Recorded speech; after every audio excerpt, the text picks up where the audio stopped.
শ্রীমান মহাপ্রভু এই জগতে আবির্ভূত হয়েছিলেন অকাতরে প্রেম বিতরণ করার জন্য, এবং হরিনামের মাধ্যম দিয়ে শ্রীমান মহাপ্রভু ব্রজ প্রেম উনি প্রচার করেছিলেন। মহাপ্রভু এসেছিলেন নাম প্রচার করার জন্য, এবং স্বয়ং ব্রহ্মা হরিদাস ঠাকুর রূপে এই জগতে আবির্ভূত হয়ে শ্রীমান মহাপ্রভুর অন্যতম প্রধান সহায়ক রূপে নাম প্রচার করেছেন। শোনো শোনো নিত্যানন্দ, শোনো হরিদাস, সর্বত্র আমার আজ্ঞায় করহ প্রকাশ, প্রতি ঘরে ঘরে গিয়া করো এই ভিক্ষা, বল কৃষ্ণ ভজ কৃষ্ণ কর কৃষ্ণ শিক্ষা। কোন ভক্ত যদি সারা জীবন ভগবানের সেবায় নিজের জীবনকে উৎসর্গ করে, অন্তিমে তার কি হতে পারে, হরিদাস ঠাকুরই হচ্ছেন তার জ্বলন্ত দৃষ্টান্ত।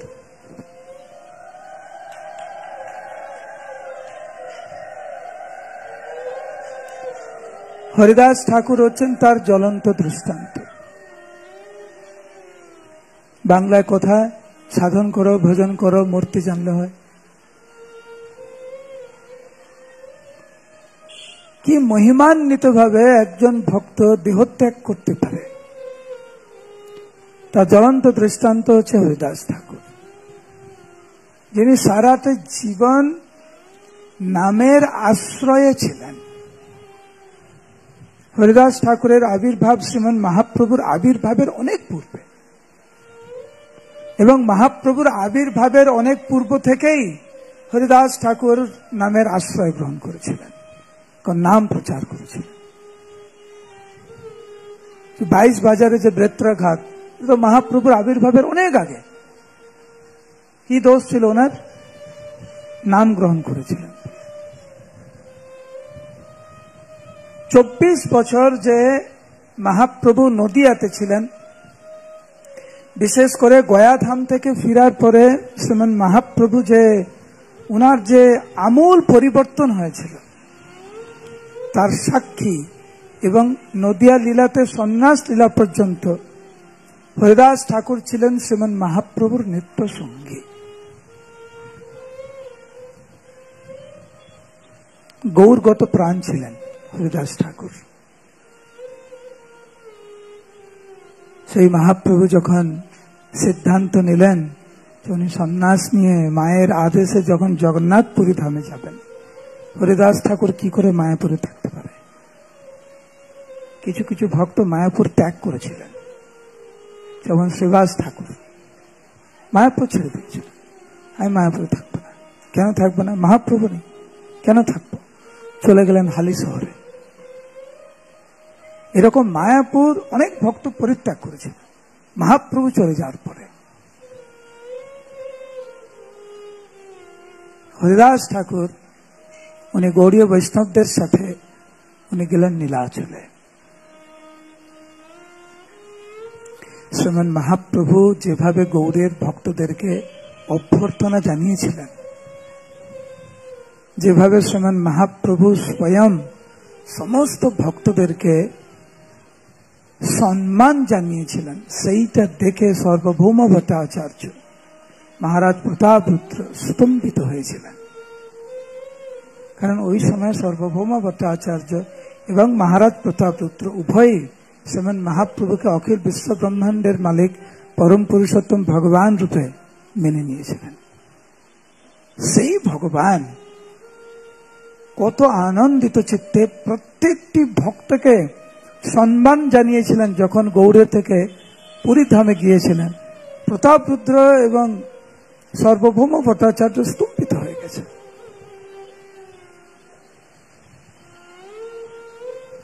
এবং গৌড়ের ভক্তদের মহাপ্রভুর প্রতি যে ভালোবাসা, এইটা দেখে সার্বভৌম ভট্টাচার্য এবং মহারাজ প্রতাপরুদ্র অনুভব করেছিলেন ভক্ত মানে এইরকম, মহাপ্রভুকে ভালোবাসা মানে এইরকম। অনেক সময় আমরা ভাবি আমরাও ভগবানকে ভালোবাসি, কিন্তু যখন অন্য কোনো ভক্তকে আমরা দেখি তারা কত আরো গভীর ভাবে ভালোবাসেন, তখন আমরা বুঝতে পারি একে বলে ভালোবাসা। উদ্ধব ভগবান কৃষ্ণের চরণ কমলে কৃতজ্ঞতা জানিয়েছিলেন। কেন? সাক্ষাৎ বৃহস্পতির শিষ্য উদ্ধমা বুদ্ধি সপ্তমা, সাক্ষাৎ বৃহস্পতির শিষ্য হচ্ছে উদ্ধব। সেই উদ্ধব নিজেকে, উনি তো ভগবানের বন্ধু, ভগবানের সখা, ভগবানের সেবক, ভগবানের পরামর্শদাতা, ভগবানের মন্ত্রী, ভগবানের সবকিছু। সেই উদ্ধব মনে মনে ভাবছে, ও তাহলে আমি ভগবানের ভক্ত। ভগবান খুব সুন্দরভাবে এমন একটা পরিস্থিতি তৈরি করলেন যে ওনাকে বৃন্দাবনে পাঠালেন। বৃন্দাবনে যখন উনি গেলেন তখন উনি বুঝতে পারলেন ভক্ত কাকে বলে, ভগবানকে ভালোবাসা কাকে বলে। সেই জন্য পরবর্তীতে বৃহৎ ভাগবতামৃতে নারদ মুনি উদ্ধবের কাছে, উদ্ধব নারদ মুনির কাছে বলছে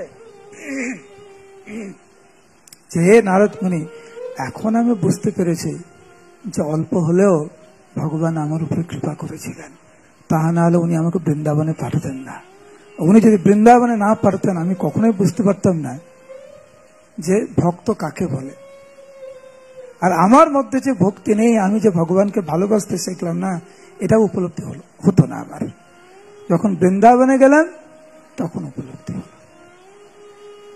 মহারাজ প্রতাপ রুদ্র এবং সার্বভৌম ভট্টাচার্য গৌড়ের ভক্তদের যে ভালোবাসা মহাপ্রভুর প্রতি, সেটা দর্শন করে স্তম্ভিত হয়েছেন। আর শ্রীমন মহাপ্রভু প্রত্যেকটি ভক্তকে মালা, চন্দন এবং প্রত্যেকটি ভক্তের প্রশংসা যেইভাবে করেছিলেন, এইটা দেখে পুরীর ভক্তরা স্তম্ভিত হয়েছিলেন। অদ্বৈত গোসাই, শ্রীবাস ঠাকুর, বাসুদেব দত্ত, মুরারি গুপ্ত প্রভু, চন্দ্রশেখর আচার্য ইত্যাদি সমস্ত ভক্তরা ওইখানে ছিলেন। এত সব মহান মহান ভক্ত, মহাপ্রভু সবাইকে সম্মান জানিয়েছেন, সবার প্রশংসা করেছেন, সবাইকে মালা চন্দন পরিয়ে পুরীধামে স্বাগত জানিয়েছেন। কিন্তু একজনকে না দেখে মহাপ্রভু একটু বিচলিত হলেন, সে হচ্ছে হরিদাস ঠাকুর। সবাইকে দেখছে কিন্তু হরিদাস ঠাকুরকে না দেখে মহাপ্রভু জিজ্ঞাসা করলেন যে হরিদাস কোথায়? কয়েকজন ভক্ত দৌড়ে গেলেন হরিদাস ঠাকুরের কাছে, কারণ তাদের সাথেই তো হরিদাস ঠাকুর এসেছেন জগন্নাথ পুরী ধামে। তারা জানতেন যে মহাপ্রভু কোথায়, হরিদাস ঠাকুর কোথায়। তারা গিয়ে হরিদাস ঠাকুরকে বলছেন যে মহাপ্রভু আপনাকে ডাকছেন।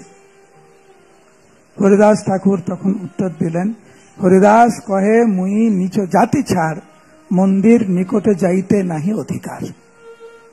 আমি নিচ জাতি, আমি অস্পৃশ্য, আমার উচিত না মন্দিরের সামনে যাওয়া।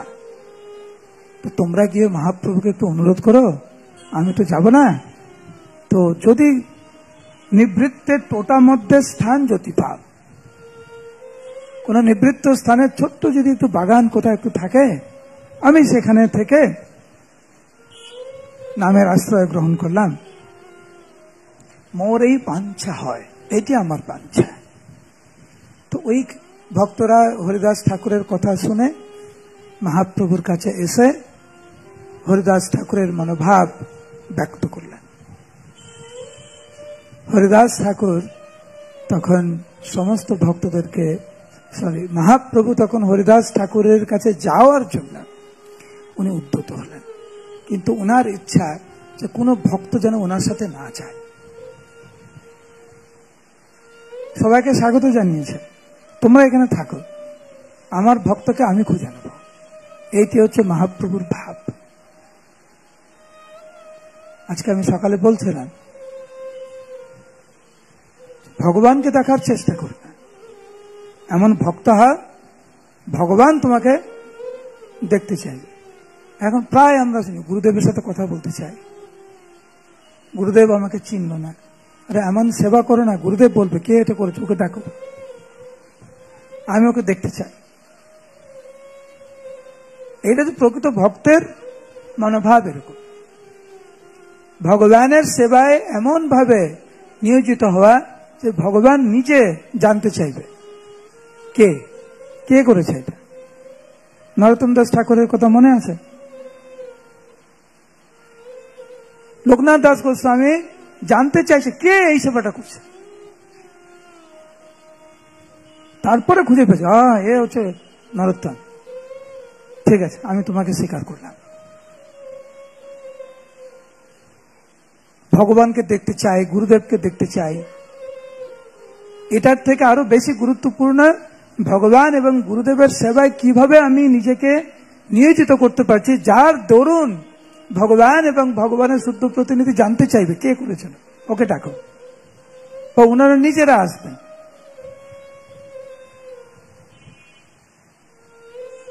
আমি কয়েকদিন আগে একজন ভক্তের সাথে কথা বলছিলাম, মায়াপুরে থাকেন উনি, গুরু মহারাজ অত্যন্ত প্রিয়।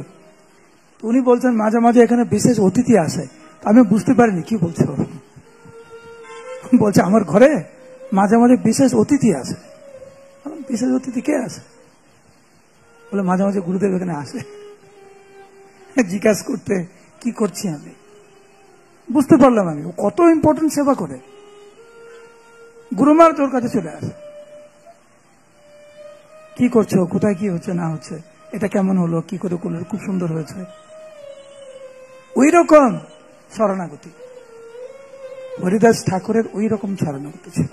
সেই জন্য মহাপ্রভু বললেন তোমাদের আসতে লাগবে না, আমি আমার ভক্তকে খুঁজে দেব। মহাপ্রভু একা একা উনি আসলেন। যেইখানে হরিদাস ঠাকুর ছিলেন উনি তো এক জায়গায় অবস্থান করে নামের আশ্রয় গ্রহণ করছিলেন, অঝরে ক্রন্দন করছিলেন এবং মহাপ্রভুর কৃপা ভিক্ষা চাইছিলেন। উনি যার কৃপা ভিক্ষা চাইছেন সেই পরম পুরুষোত্তম ভগবান স্বয়ং ওনার সামনে উপস্থিত। উনাকে দেখে হরিদাস ঠাকুর চরণ কমলে লুটিয়ে পড়লেন শ্রীমন মহাপ্রভুর। দুইজনে প্রেমাবেশে করেন ক্রন্দন, প্রভু গুণে ভৃত্য বিকল, প্রভু ভৃত্য গুণে। দুইজনেই বিকল, উভয়ের ভালোবাসায় দুইজনেই বিকল। এইভাবে চারপুরকু বস্তুটা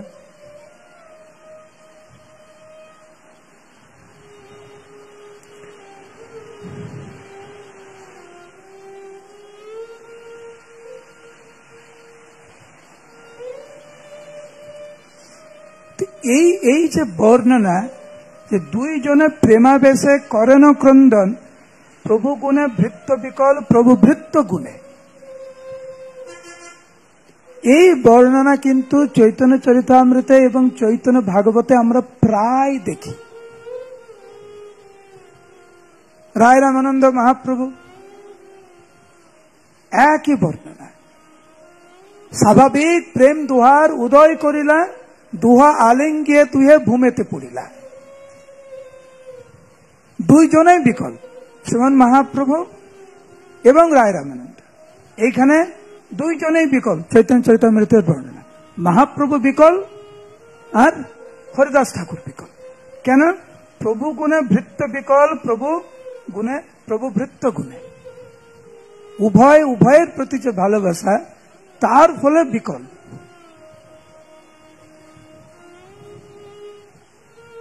শ্রীমন মহাপ্রভু এবং হরিদাস ঠাকুর দুইজনে অনেকক্ষণ ক্রন্দন করার পরে যখন শান্ত হলেন, তো মহাপ্রভু তো হরিদাস ঠাকুরকে বুকে জড়িয়ে ধরতে চাইছেন। কারণ হরিদাস ঠাকুর যেই ভাব নিয়ে পুরীধামে এসেছিলেন, সেই একই ভাব ছিল কিন্তু শ্রীমন মহাপ্রভু। হরিদাস ঠাকুর যেরকম চাইছিলেন যে মহাপ্রভু ছাড়া ওনার পক্ষে থাকা সম্ভব না, মহাপ্রভুরও, আমরা পরে শুনবো, মহাপ্রভুরও ওই রকম মনোভাব যে হরিদাস ঠাকুরকে ছাড়া আমি পুরীতে কিভাবে থাকব। একই মনোভাব। এবং অনেক দিনের ইচ্ছা পূর্ণ হচ্ছে। মহাপ্রভু ভাবছে যে আমার অনেক দিনের ইচ্ছা পূর্ণ হচ্ছে, এখন থেকে হরিদাসের সাথে পুরীধামে থাকব।